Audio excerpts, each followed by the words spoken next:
Our story begins on the vast arid steppes of Central Asia in the early 14th century, a land shaped by endless winds and shifting skies. Here, beneath the open expanse, life moved in quiet cycles, largely untouched by the outside world. Yet hidden within this remote wilderness, a deadly force was quietly gathering, one that would soon ripple across continents and change the course of history. Marmots, large ground squirrels native to these grasslands, harbored a silent threat: the plague bacterium, Yersinia pestis, thriving in their underground colonies. For centuries, this deadly bacterium remained contained within animal populations, circulating among marmots and other wild rodents, posing little threat to humans who rarely ventured into their domain. But as climate patterns shifted and seasons grew harsher, marmots and other rodents were forced to migrate in search of food and shelter, bringing them into new territories and closer contact with black rats. Fleas, the tiny but crucial carriers of the plague, fed on infected marmots and then jumped to black rats, creating a dangerous bridge from wild animals to the world of humans. Black rats, ever adaptable and thriving alongside people, soon carried the plague into homes, onto ships and through the winding streets of medieval towns, spreading the infection far beyond the steppes. The Silk Road, a vast network of trade routes connecting east and west, became an unwitting superhighway for the disease. Caravans and traders, unaware of the danger they carried, spread the pestilence westward with every journey.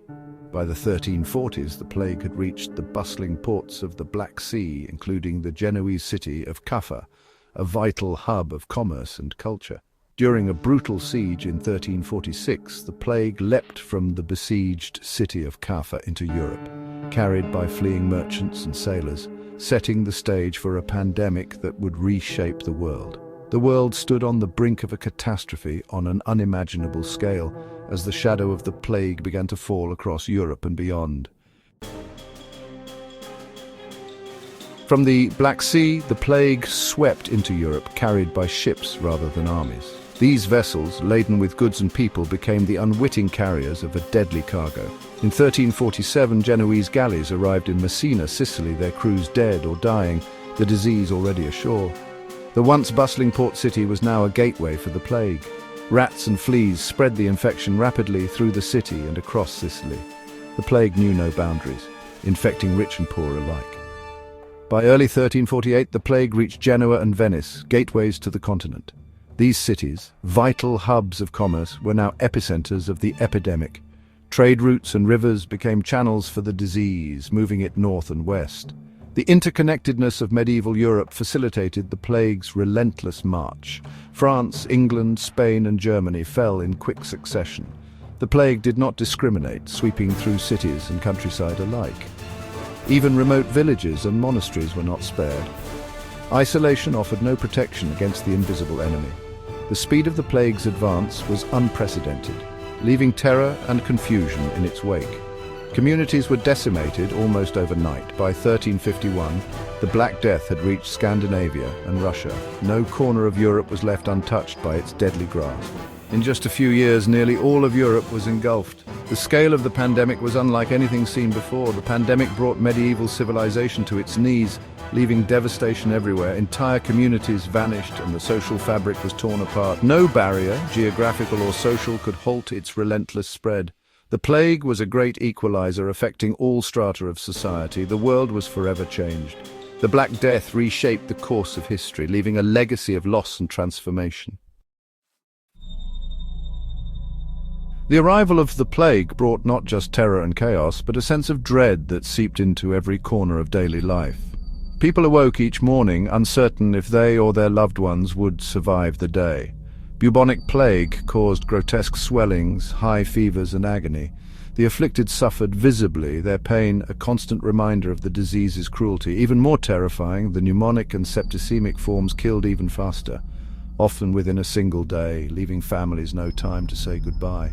Fear shattered social bonds. Doctors refused patients, priests hesitated, and neighbors turned away from one another, afraid of catching the invisible killer. Families abandoned each other. Cities fell silent, markets emptied, and fields went untended as workers fled or perished.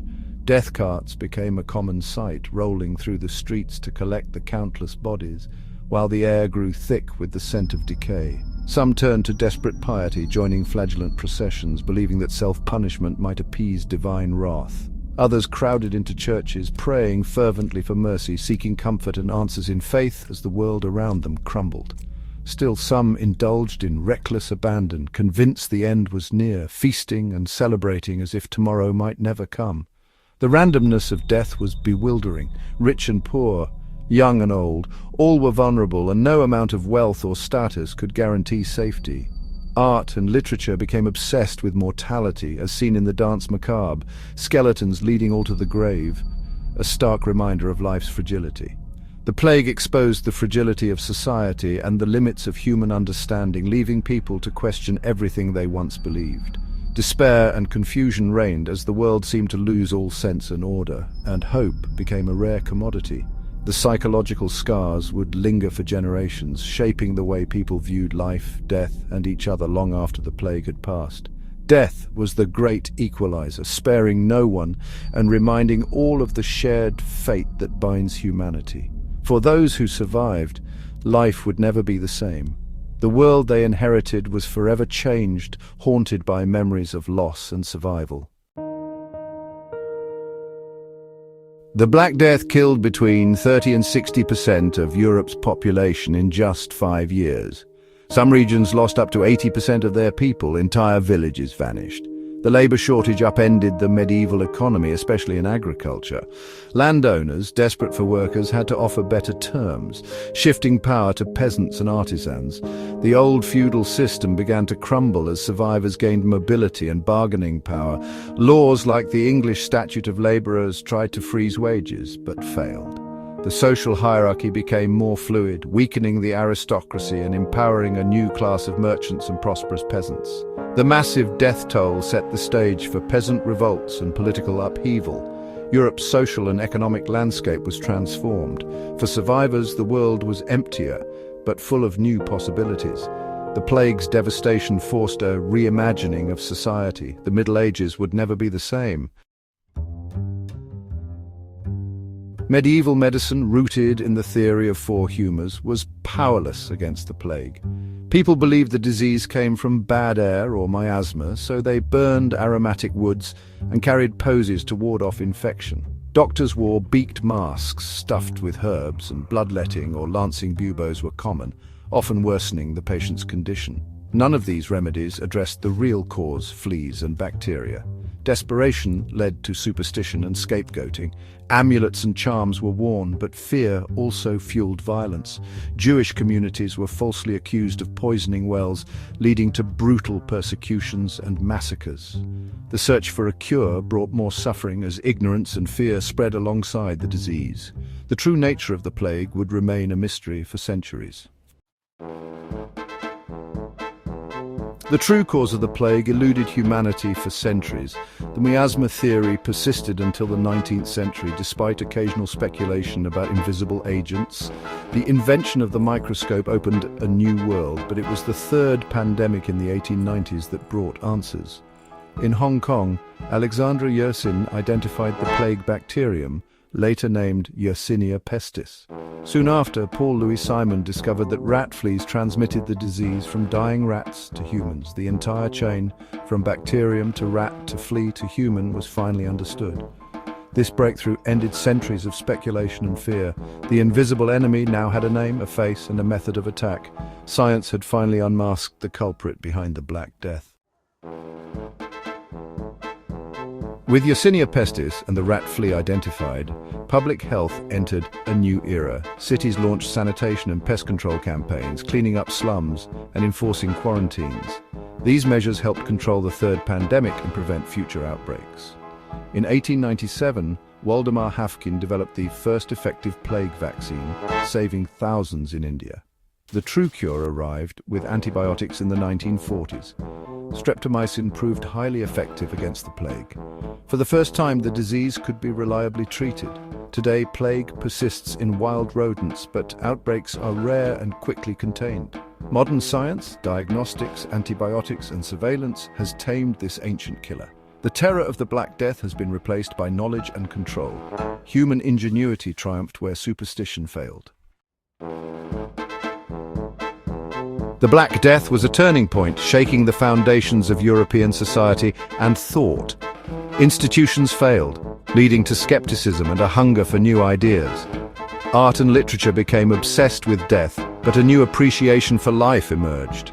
This shift helped spark the Renaissance, fueling creativity and intellectual revival. Religion was transformed, some grew more devout, others disillusioned, paving the way for reform and the Protestant Reformation. The plague also inspired public health innovations like quarantine and permanent health boards. Cities began to pass sanitation laws, laying the groundwork for modern disease control. The psychological and cultural impact of the Black Death echoed for generations. Out of catastrophe, Europe was set on a new path. The legacy of the plague shaped the world we know today. The Black Death was a force of destruction and transformation. It accelerated the decline of feudalism, empowered common people, and fostered a more dynamic, market-based economy. The psychological shift towards secular humanistic thinking helped ignite the Renaissance. The plague closed the book on the Middle Ages and opened a new era. The story of the plague is also a testament to scientific progress, from superstition to discovery, from helplessness to control. Vaccines, antibiotics, and public health strategies turned a feared killer into a manageable disease.